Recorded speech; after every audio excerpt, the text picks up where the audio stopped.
Good afternoon and welcome, everyone. My name is Ellie Garrity. I am the manager of Alumni Career Programs with the Alumni Association here at the University of Maryland. We're so excited that you are able to join us for today's webinar, Business Agility, presented by Alan Acuna and Daniel Caballero. This webinar is part of the Alumni Association's Professional Development webinar series, in which we hope to provide thought-provoking and valuable content that will help alumni like you achieve your personal and professional goals. If you know of any fellow Terps that may have a great topic to present on, or you yourself would like to present on one of our webinars, please let me know. Okay, we have a lot of information to cover today, but we will be taking questions at the end of the webinar.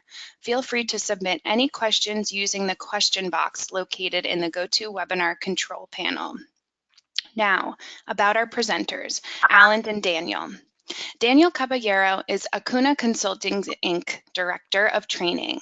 He is an IC Agile certified Agile coach and trainer whose experience spans over nearly 2 decades, multiple industries, organization sizes, and leadership levels. His expert coaching designs, implementations, and modernized training programs are proven to impact not only performance, but to also improve the overall organizational culture. Mr. Caballero's training techniques leverage the neuroscience behind learning and are designed to maximize core understanding and overall retention of information. Alan Acuna is a lean agile enterprise coach, trainer, and speaker. His passion is creating fun, engaging, and memorable learning experiences that spark creativity and innovation in learners. Alan has found that the way we learn is directly reflected on how we are taught, and this is why he has loved using various brain science-based principles and accelerated learning techniques to enhance his trainings with executive, management, and development teams. Alan is a TBR trainer, IC Agile authorized trainer, and Scaled Agile consultant, SP4. As an expert facilitator, he has helped create and implement agile transformation strategies for numerous programs and teams. And now we will get started. Alan and Daniel, please take it away. All right, can everybody hear me okay? Yes. Perfect, excellent. Well, first of all, thank you so much for allowing us this opportunity to present both Alan and I as Terps, or anytime we get a chance to speak to the Alumni Association or fellow Terps, it's always very exciting to share some of our strategies and really passion about what we do. With that being said, Alan, would you mind just going over briefly a little bit about what Goona Consulting and who we are? Yes, good afternoon. Thank you for giving us the opportunity to speak. So Goona Consulting is a small minority-owned business based out of College Park, Maryland, right down the street from the University of Maryland. Our services provide strategic agile consulting, tailored agile training and solutions, and IT modernization services to commercial, nonprofit, and government associations and organizations. Ideally, what we're trying to go ahead and do is utilize best industry agile practices to ensure either enterprise practices and transformations that are relevant in today's market. So we are literally standing by our sides with our clients, and what we try to do is engage that our consulting mobilizes the right people, skills, and technologies to help organizations improve their performance by inspecting and adapting to today's market and demands. So we have a very exciting topic today about business agility, and we'd like to go ahead and give you a deep dive of what that is, how you'd actually use it, what it actually means to be agile. Then we have some couple core practices that you would want to go ahead and have and implement and integrate into your organization. That being said, I'll go ahead and kick it off and let's hand it over to Daniel. Perfect. Thank you so much, Alan. So this is just a basic agenda for what we're going to cover today. We're going to talk about what the world is, right? And by that, I just mean kind of where the markets and maybe certain industries, if not all industries, are, given all of the other impacts or attributes to what affects our industries. We're going to talk a little bit about agility versus flexibility. Sometimes they're used interchangeably, but they're not necessarily the same thing. And then we're going to look at a couple of case studies, one in marketing and one in HR, and chose those in particular because they're non-technical. And that's something we're going to talk about as well. And lastly, right, which is maybe the most important part, is where it starts, or how do you start implementing or working towards increasing either agility or starting with agile or business agility. So that's going to be the basic flow for today. So let's talk a little bit about the world, right? And in particular, the markets perhaps that we might be in or know of. There is a term that actually comes from the military called VUCA. I'm sure some of you have heard it. It's been fairly popularized in leadership courses or development. And it was developed by the military because if you think of how a battalion gets dropped in, or at least used to get dropped in, they're going into a volatile, uncertain, complex, and ambiguous situations. But that's the reason why it's now used in leadership courses, is because that's what we find a lot of our business markets and industries being, with the adoption of technology and basically the speeding up of change and the change happening so frequently. It's caused a lot of, or it's made our markets volatile. And having the right product or the right strategy isn't enough, because often that right strategy might not be right for long because things change so quickly, right? So that's the V in volatile. In VUCA. As far as the U goes, it's uncertain. These rapid changes are causing blurred goals. If you're running down a hallway and you're running down super fast, being able to catch the door numbers down the hallway would make it a little harder, right? So think about it in that way. We're going down so fast and things are changing so quickly that paying attention to the details, it's becoming harder and harder. Blurred goals lead to unclear objectives, and unclear objectives lead to murky plans. And we'll talk a little bit about how to best solve that. Thirdly, the C in VUCA, complexity or a complex market. Just to give a very quick example, right? A local bookstore can become a global bookstore with just the launching of a website. Right? Or at least national, if you want to look at it that way. And our markets are growing so fast, and in a way they have to grow so fast in order to keep. Sorry, I'm losing my word. Competition to stay competitive in the market. And usually what happens is when complexity arrives into an organization, right, you're adding departments, you're adding more structure, you're adding more processes, and with very noble cause, which is basically to maintain quality of your product or your service and to minimize any potential waste or reduce cost, right? That's usually why a process is implemented. But what's indirectly happening is we keep adding more processes. And as organizations grow, even if it's from 1 to 5 employees or from 5 to 500, that complexity makes your employees cogs in the wheel. And it's causing employees to disengage because they don't really see the value of the work that they're doing. I think one of the biggest issues in almost every industry we see today is lack of engagement from within the staff, or high turnover. Kind of means the same thing. And the last but not least, ambiguity or ambiguous, which is the A in VUCA, right?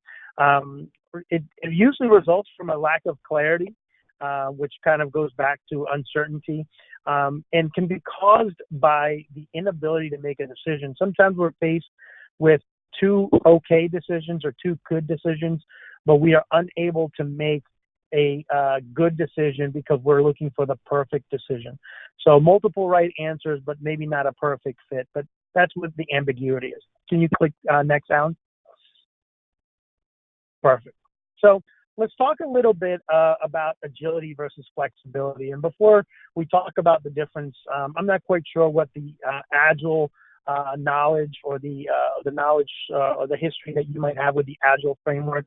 We're not really going to get too deep into it, but just want to explain the core concepts here, right? There are 12 Agile principles, and they're derived basically from these 4 values. The first one, the purple one, is going to be the individuals and interactions are prioritized above processes and tools. The easiest way to explain this is I would rather have a 30-second or a 1-minute long conversation than to send you an email, receive the email back, have more questions, send you another email. And before you know it, you've lost the better part of a day or maybe even the better part of a week. We really, really value working in a collaborative way within the team. And we usually recommend that teams work together or co-inhabit a particular space when possible, but there's ways to overcome that as well. So that's the first box and one of the first values of Agile. The second core value of Agile is customer collaboration versus contract negotiation. Depending on the industry, sometimes contracts are drawn out and they're very specific because the customer wants certain things. But these contracts usually tend to have a longer lifespan, right? So, you might draft a contract for a week or two, but usually we're talking about 2, 3 months, multiple year engagements. And it's the way Agile looks at it is that contract is important because there's obviously liabilities and things we need to consider, right? And there's got to be a core essence of what we're going to deliver. But what we are really looking to do is give the customer what they want.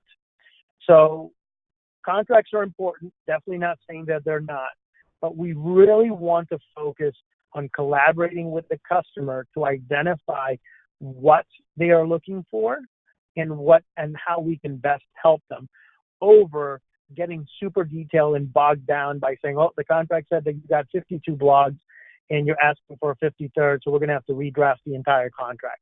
So just keep that in mind. Customer collaboration above contract negotiation. The next one we're going to go to is that light purple one, responding to change versus following a plan. Again, we're not saying don't have a plan. We do a lot of planning within Agile. However, we expect there to be change. And really creating a change culture within the organization is, again, a core value within Agile. It doesn't mean we don't have a plan. It doesn't mean that we try to adhere to it. It just means that we expect change, and therefore we know the plan might change. The last bit I left for the end, which is that light blue box. The reason I left it for the end is the top word there says working software. We're going to replace that, Alan Click, with delivering value. Agility or Agile or Scrum, however, or whatever discipline you might have heard of, is often obviously used in software development and in the tech field. However, the examples that we're going to be talking about, you can implement this in a variety of different industries in different departments.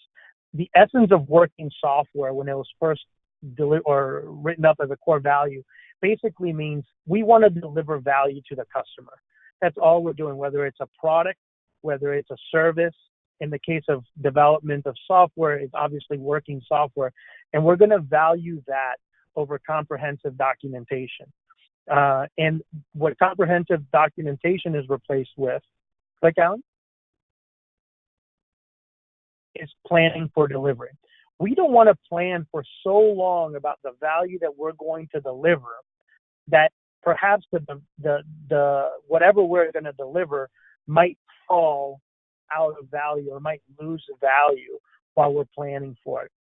Also, with a long planning cycle, okay, it makes it harder for you to predict 3 months out, 5 months out, a year down the road, maybe a 3-year project or contract or service agreement.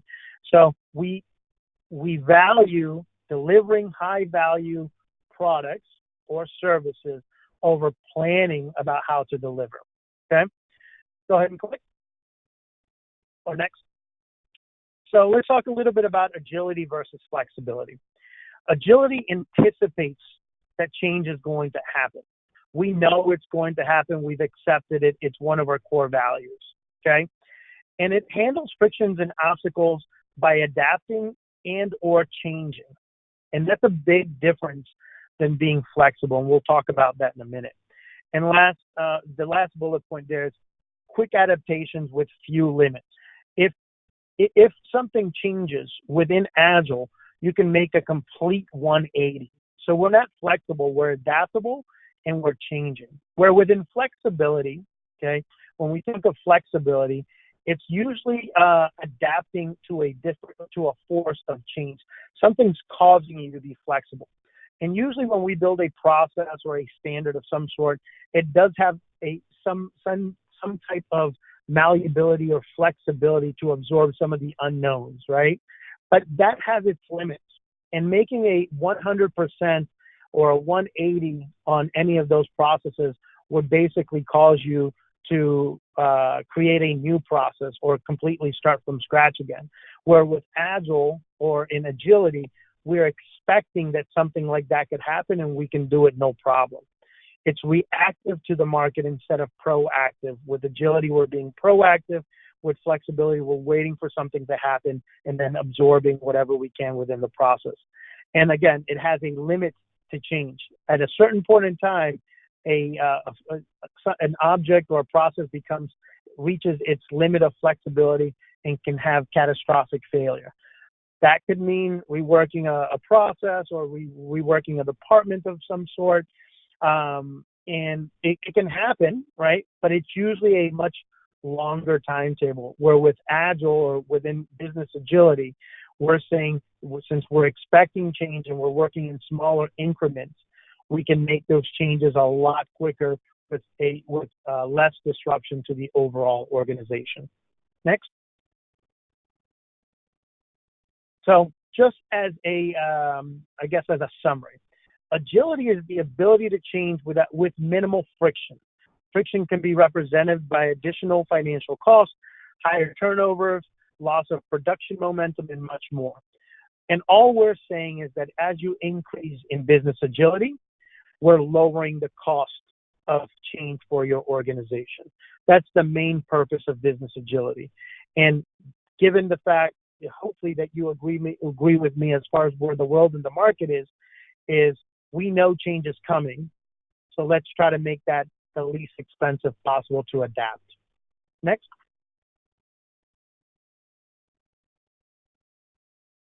I think we skipped the slide down.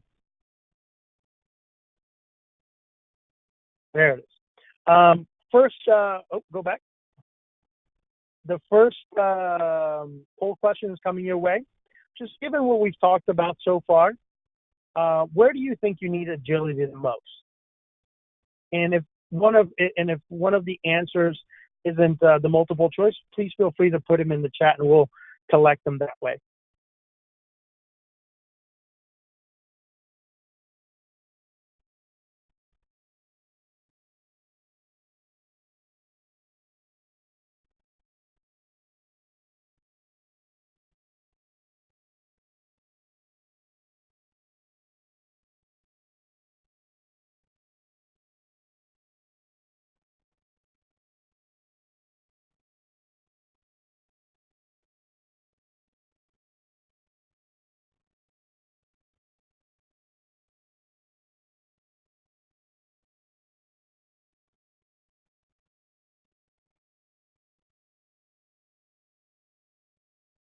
Perfect. All right. Next.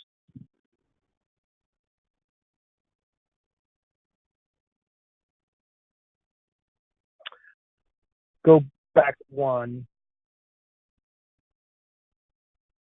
No, we're missing a slide.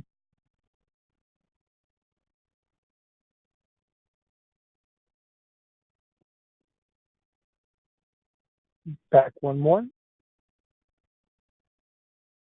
There it is. All right.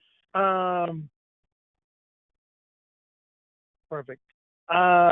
One of the things, right? Change in fact is changing. Before we could change at a slow pace, make small incremental or small tweaks, and be very deliberate about it. But now, given the market scenarios, we're being forced to think about it a little bit differently. These are the three tools, methods, or mentalities that we usually employ whenever we're helping a client implement agility, right? And really increase business agility in particular. Number one, we want to try to simplify complexity. The best way or the easiest way to do that is breaking down complex tasks into smaller tasks. Some people would call that modularity, right? What that does, it usually reduces the risk, because with the uncertainty that sometimes we have in decision making, if we're uncertain about a big decision, then the risk is big. But if we are making smaller decisions, okay, the risk also becomes smaller, and you can create small bits of progress as opposed and adjust as you get feedback back. The next suggestion, or the next tool that we usually try to suggest, is have an accelerate strategy. How can you move quicker? How can you organize your organization or your enterprise, your company, to make quicker decisions, right? How can you learn faster? How can you get feedback faster? The one big thing I want to point out is a strategy for us, we believe, to be a conversation. It's open-ended, it can change, it's flexible, as opposed to a plan that we have to adhere to. Again, going back to some of the core values within Agile. And then the last thing, or the last tool that we usually try to implement, is continuous change, and having that mentality of learning and adapting, and being really open to taking feedback and data to make your next decisions, and really increasing that data that's coming in. Ultimately, what we want to do is create a culture of change. I think that if we were to ask anybody on the phone or on the call, if you go to one of your employees, or if you go to your organization, you say, I want to change X, the response and the feeling is usually negative at first. It has a negative connotation. And what we want to build is for change to be a positive, and a way to be innovative, and a way to improve what we're doing type of situation. All right. Next. Perfect. So let's talk a little bit about our first case study. So this is Agile in Marketing, and this is a advertisement company that was looking to fix a few challenges. And the CEO had determined these particular areas of improvement that he wanted to have within his agency. Now, what this agency does from a service perspective is they build websites, they optimize search results, they create content, blogs and ebooks and that type of thing. Okay, and also generate leads for their clients. Those are kind of their core products. What the CEO noticed is there was a higher than normal, or what he perceived to be higher than normal, unengaged or unengaged employees. And what he attributed that to was the monotony of going out. Very successful company, had lots of clients. Clients were overall pretty happy. But what would happen is they would go out and sign a 1 year or 2 year contract. They would say, okay, I'm going to rate you 52 blogs, and then you give, that account to a particular team or department. And the employees were coming in, and it was kind of Groundhog Day over and over again. Okay, I'm going to today I write another blog. Today I write another blog. Or, I'm going to do search engine optimization. So that's what he noticed, and he wasn't too keen on that. The other thing he noticed and wanted to correct is over-servicing of clients. Because they were in these 1 or 2 year contracts, in some cases 3, the terms of the contract were obviously detailed very well at the beginning. But things would change. And in order not, you want to make your client happy, and you're not maybe going to go and make them change the contract.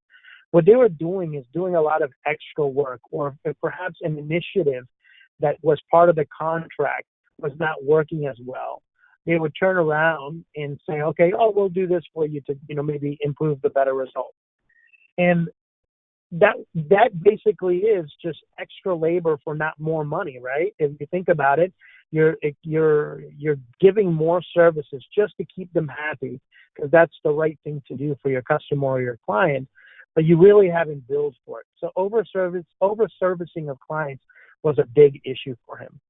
Long-term planning, he had good results, but not great results. So overall, his customers were happy, but they weren't ecstatic. They weren't referenceable accounts. It was like, oh yeah, they do a good job, right? And that's not necessarily good from a competitive perspective. And then lastly, winning new accounts, right, was a longer sales cycle because they were signing people on to these 6 months, 1 year, 2 year, 3 year contracts. And when you're charging $10,000 a month, asking somebody to pay $1.2 million is a lot harder than asking them to pay $10,000, right? It's a bigger commitment. So those are things that he wanted to look into. So this is what he did. He identified Agile maybe as a potential thing, and he created a pilot with one team. And the first thing he did is the bottom step in the graph here, which is he composed a multi-skilled team.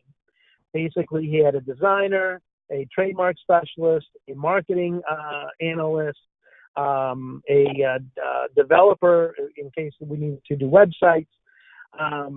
And he created this multi-skilled team and gave them a project, right? The other thing that they did is broke down the discovery session of what the customer needs in a modular way. So they went to the customer. The customer said, "I want a website. I want blogs created, and I want leads generated." Right? And they said, "Okay, well, which one is the most important to you?" Say, "Oh, well, we really need blogs." They prioritized that first and started working on that. Okay. The other thing that the CEO did is basically told his teams, things are going to change, and they're going to change, and we're going to have to adapt. He lost some team members at the beginning. That was expected, but he challenged them with change, and that was going again to creating a change culture. And then he also, to the clients, established a 2-month planning cycle as opposed to a year-long or 3-year-long planning cycle. So those are things he did to try to implement Agile. These were the results. His first particular customer prioritized the website, and they were able to deliver a full-functioning website within 30 days. And this was a big deal to them because typically a website would be done in anywhere from 3 to 6 months. And it wasn't a simple 2-page website, and it wasn't a 200-page website, right? It was enough. Something in Agile that we talk about a lot is the MVP, minimum viable product. So they established what the customer absolutely needed the most and built that into the website, and they delivered it within 30 days. The customer had something of high value to them within 30 days of the contract. How amazing was that? The other part that he did is he started measuring the KP or the employee satisfaction and overall employee happiness. Okay, like I told you at the beginning, he had unengaged employees and he had high turnover. And within 2 months, he was able to go from 5.6 to 8.9. And one of the ways he did this was from a sales perspective, the team that was actually going to be doing the work was the one scoping out and going to the client.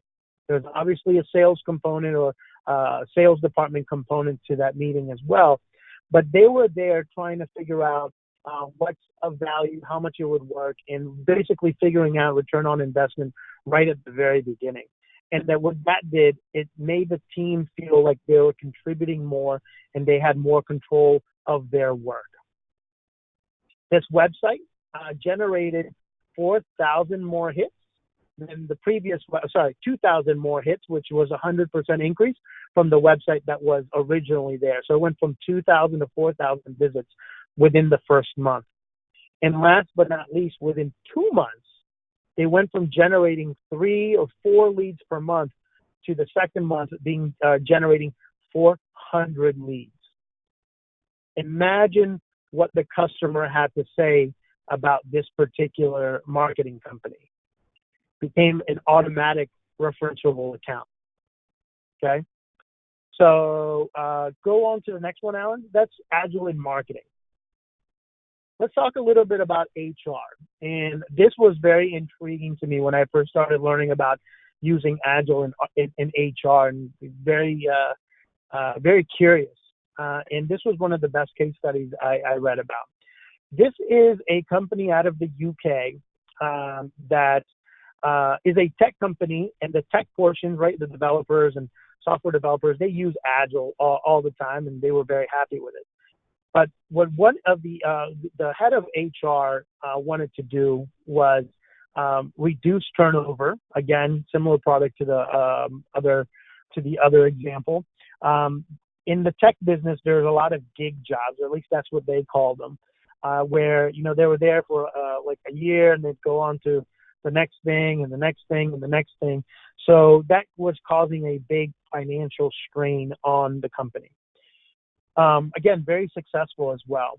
The other thing that HR noticed was that the compensation did not align with performance.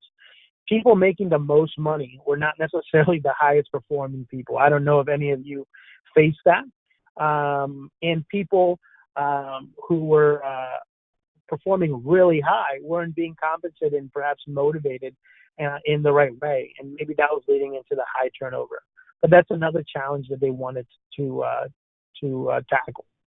They also wanted to increase employee engagement. And the way they wanted to tackle that was trying to understand their customer, or in this case, the employee, a little bit better. And one of the big goals for the company as a whole was to be the best tech company to work for within the UK. So how did they do this? They decentralized HR. So they took their HR department and they didn't break it down completely. They kept some structure. But what they did is they took a couple, two or three, in the beginning it was just one, the pilot, they called their departments tribes. They assigned one person as a scrum master of sorts, or as an agilist, and to try to figure out what, and embedded them within the team. And that person, or that scrum master, started trying to gain data. And what they did is, within the tech segment, they introduced twice a month, Friday, they called it speed dating. Apparently the naming didn't go so well with the tech department, but here we are. Speed dating nights were basically a swarm of HR representatives basically interviewing all of the employees that wanted to show up. They gave them pizza and beer. I'm not suggesting you do that. Things can be, right? You know your industry is the best. But that's how they lured them in. And they got a lot of important feedback as to what motivated this particular department. Okay. The other thing that they did was create a culture of feedback based on those speed dating nights. They decided that they wanted to give feedback as much as possible and remove these rankings that they had of, who was doing the best and other metrics that they were using to manage performance, which were not working. And then the other thing they discovered during this speed dating exercise was that they were really looking to develop in the tech world, and really in any organization is like, okay, what else can I learn? How can I better myself? And it was a really big deal for this particular department or this particular tribe within this organization. So they decided to devote 10% of a week to learning and development, take 4 hours a week. And they happened to schedule them Friday mornings. So a lot of people after Friday mornings would go home. But it was something that they decided to do as a step. Let me share the results with you. Okay. Employee net promoter score went up from 35 to 54 in the first 12 months. If anybody uses, or anybody on the phone uses, a net promoter score, usually an increase of like 3 to 5, especially in large organizations, is amazing. Okay. The rest of the company that was not working in this agile format within HR, saw an increase of 7% or 7 points, which again, is very, very good. is very, very good. But this particular team saw almost an increase of 19 points. That blew their mind within HR. The other one is employee retention improved. People were not leaving, they were enjoying work, and it could be visibly seen within the organization. People were having more fun working together. Something they weren't looking to do, but was a byproduct of this, is people were enjoyed working more. They actually started producing more, and productivity increased. They noticed that things were being delivered quicker and better quality with less defects.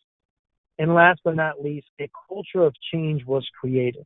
Anytime that an employee would speak up about, particular benefit, the operation really listened. And sure, it was a wish list, but they knew that the feedback was going to be heard and thought about in a serious manner. Okay. What ended up happening after the first 12 months, the HR rolled out to the other tribes or departments. They had about 9. And they started tweaking benefits per department. And the feedback loops and the feedback style was different per group. And again, this goes back to agility and really valuing the collaboration and being able to make small tweaks to yield the best results. Okay, they discovered that the tech department did not or wanted to receive feedback differently than the sales department, and they wanted to receive feedback different than the finance department, and they were able to make those changes by department, as opposed to a rigid structure would be, oh, well, everybody has to give this type of feedback throughout the entire company. Obviously, certain guidelines were there, but they were able to make those changes. And that's HR and marketing. It was pretty impressive. Next. The next question is really right. Where do we start? And how does it, and what's the first step that I can do to do this? Well, the triangle is the best way to look at this. It starts at the top. One point that I didn't make during the case studies was that it started with the CEO and a department head, respectively, the tops of where they were. It has to have full buy-in from the top down, because as a leader within Agile, right, you need to have certain characteristics. Can you click a couple of times, Alan? One of them is you have to be the change, and the change you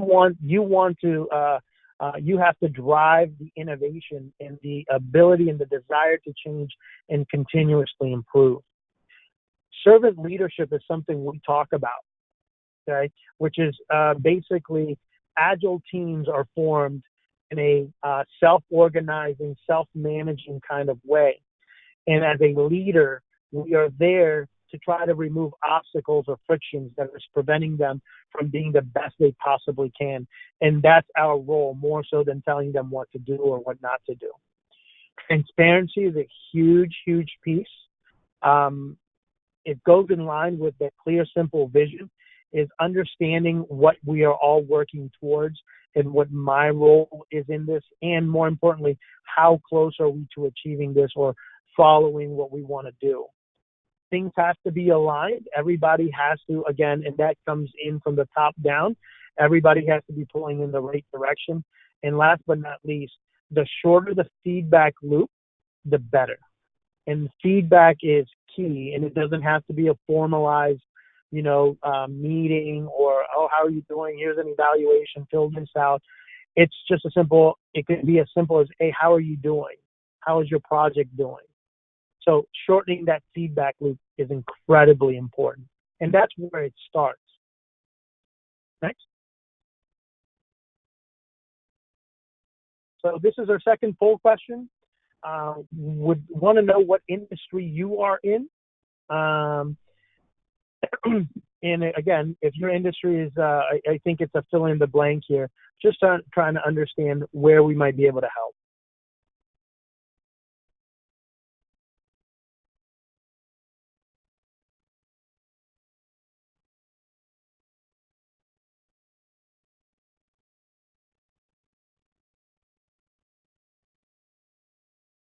I can chime in here too to let you know what's popping up on the screen. We have some folks in government, education, technology, and sales. Um, and if your industry isn't here, feel free to just chat that to us so we can make sure that you're accounted for. But again, we have some folks in government, technology, education, and sales. Excellent. Thank you.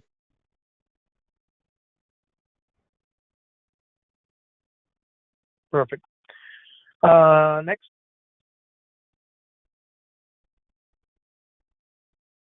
All right. That really kind of concludes our presentation on business agility. We really we touch on business agility in one of our leadership classes. It's one of the 7 components really to an agile transformation. We talk a lot, and we touched on a little bit about during the presentation, is really understanding your customer, whether it's a external customer or an internal customer, aka an employee. Customer centricity is a big deal. We also touch on emotional intelligence, which obviously helps you deal with some of the feedback that you might be able to give or not give. And organizational structure, like with the marketing example, and also with the HR example, right? They had to reorganize their structure quite a bit to fit into the into an agile method. But with that being said, we'll be happy to take any questions for the next few minutes and see if we can answer or clarify anything that we might have spoken about. Well, thank you so much, Daniel and Alan, for that presentation. I did want to note that we had a couple people chat in what their profession was or what their industry was. So we have some folks that are writers, mostly fiction writers, and then we have someone that's in the fitness industry and personal training industry, just so you know who's out there and who's listening. This is just also a friendly reminder for anyone who has a question. Please chat that in through the chat box, but I do have a few to get us going. And the first one, I know, Daniel, you mentioned that a lot of this work starts from the top. Do you have advice for people who are not necessarily in a place to be making those changes from the top and might be more in the middle or closer to the bottom that are looking for this change where they work or where they are? Yeah, I think where we've had the best results, if we're trying to get buy-in from the entire organization, but maybe are not necessarily at the top. And right, your biggest friend is data, and having data to say, hey, this is where we are. Do you think we can, or do you think we want to improve in this particular case? And going to any meeting or going into any kind of project with a short plan. And the beauty of agile, right, is it allows you to have a short plan with low risk and saying, hey, I think I can make a difference here. And maybe not implementing it department wide, but maybe team wide. And saying, I think I can make a difference in these particular areas that we look at a lot. And I need, 2 months or 4 months or whatever the time period is in your particular example. And going in kind of with a battle plan of that nature, I think is a good way to approach any executive or boss or supervisor of any sort and saying, hey, look, I have a plan. These are what my goals are. How do you feel about me trying this? And this is what I'm going to need, right? The beauty of Agile is you don't really, especially if you're doing it on a small scale, all you need is a couple of sticky notes and a whiteboard.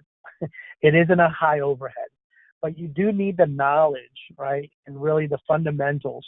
And that's where perhaps getting one of the certifications and or depending on what level we're talking about is getting an Agile consultant. Both of these companies we talked about today hired an Agile consultant to help them with their implementation. They didn't just go watch on YouTube and say, hey, I got this, right? Though I don't knock that.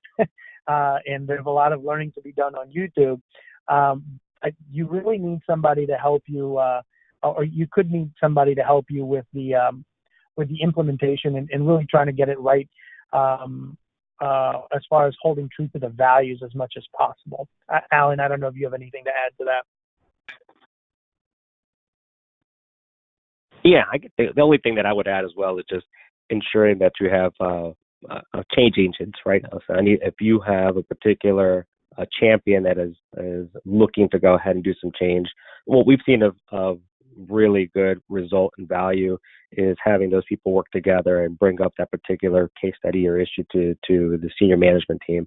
So those people are now working on the line, have a common vision and a mission to be able to go ahead and articulate that.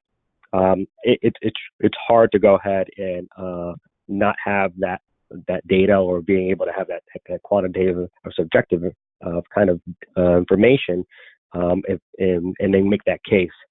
But I think there's always a willingness to change, and it's a culture of kind of continuous learning and focus that we're trying to aim, and that's what we do. That's what we bridge and coach and help provide to organizations.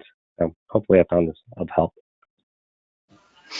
Great. Thank you so much. That is super helpful. Another question we had was about the short feedback loop that you brought up. I think some folks found that interesting. Could you speak more? I know you gave it one example during the presentation, but could you speak more about how you could implement that at your organization? I can actually take that on. Yeah. We've actually created. Go for it. We have there's a small process over here that's called action research. And one way that you can actually really take off and do it right now in your organization is, really strategize at that point to be able to go ahead and take the particular problem that you have or the outcome. You strategize a plan, and then so essentially you strategize a plan on how you want to do it. And that's what you're trying to do over here is hypothesize. You hypothesize on what the actual result will be. And at that point, you execute against that plan, and then that plan should actually have a timeline against it. So it might be a matter of days or weeks, and then it has an inspection point time to go ahead and kind of say, all right, where do we now measure if we need to go a different route or if we actually got the outcome that we want. Action research is a term based off of social science that we've actually implemented and integrated in our coaching process. But basically, it's a way of basically taking a particular issue, case study, or a particular problem, creating, identifying what it is, what you need to go ahead and do, hypothesize, create that actual plan, implement the plan to be able to go ahead and short feedback to go ahead and create and measure if that is sustainable. And needs to be changed or inspected and adapted. And then again, back to what we want to go ahead and do. That's a very short cycle of kind of being able to get that iterative feedback, and one that you can actually do immediately. There is material out there on the net that basically provides that. But feel free to go ahead and reach out to us. We actually have a nice white paper around that we could be able to share. And then the only thing I would add to that is, within Agile itself, right, there's a meeting called Daily Standup. And this is the meeting that I usually see implemented the most off of YouTube University because it makes sense. And once you have a small team or even a medium-sized team, it's really teaching them to be accountable to themselves as opposed to accountable to a manager or an organization or a supervisor. So the feedback, the short feedback loop with the daily stand-up is it literally happens daily. And the three questions we normally ask is, what did you work on yesterday? Or what were you working on yesterday? What are you working on today? And is there anything standing in your way? And that alone will improve the collaboration between the team and also the accountability to the team, because all of a sudden it's, hey, okay, well, I'm not doing anything to maybe help meet our goals, or I have an impediment because I was out, or I haven't been able to secure a meeting with this particular client or this particular person within the client. So little things like that improve the feedback loop, and also it's indirect feedback because you might be able to see patterns within certain employees, right? Let's say somebody's really having a hard time or has a hard time getting meetings with particular persons within the client. That's a feedback that nobody said, hey, I have a hard time getting meetings, but you can, as a leader, say, okay, it seems like this is something you're struggling with, and maybe tackle it in a non-direct way. Great, thank you. I love that model of the 3 questions. Can you repeat those 3 questions again? It's what were you working on yesterday? What are you working on today? And then do you have anything preventing you from accomplishing? Well, do you have any impediments? Do you have any blockers? Is anything preventing you from accomplishing your today's goal? awesome. Okay, I wrote those 3 down. That's so helpful. Daniel and Alan, do you have any last minute things that you'd like to share with the audience, or anything else you wanted to cover before we wrap up? So on the next slide, we provided our contact information and our corporate office information. If any of the information that Daniel or I discussed today resonated with you and you want to learn a little bit more, or are just interested to learn more about the actual topic around agility, we'll be more than happy to discuss and have conversations with you. In terms of your company, we offer a variety of different services and located right down the street from the University of Maryland itself. But I appreciate the time, and also the University of Maryland Alumni Associations letting us to be able to have a little bit of time to speak about business agility today. Great. Well, feel free to contact Daniel and Alan directly if you'd like more information from them or you wanted to discuss your own personal situation. I'll be sending out an email with the recording of this webinar and information on how to contact Daniel and Alan. If you have any questions, feel free to contact me as well. Thank you everyone for joining today, especially Daniel and Alan, and hope everyone has a wonderful day, and go Terps. Thank you, everyone. Thank you. Have a wonderful day. Have a good one.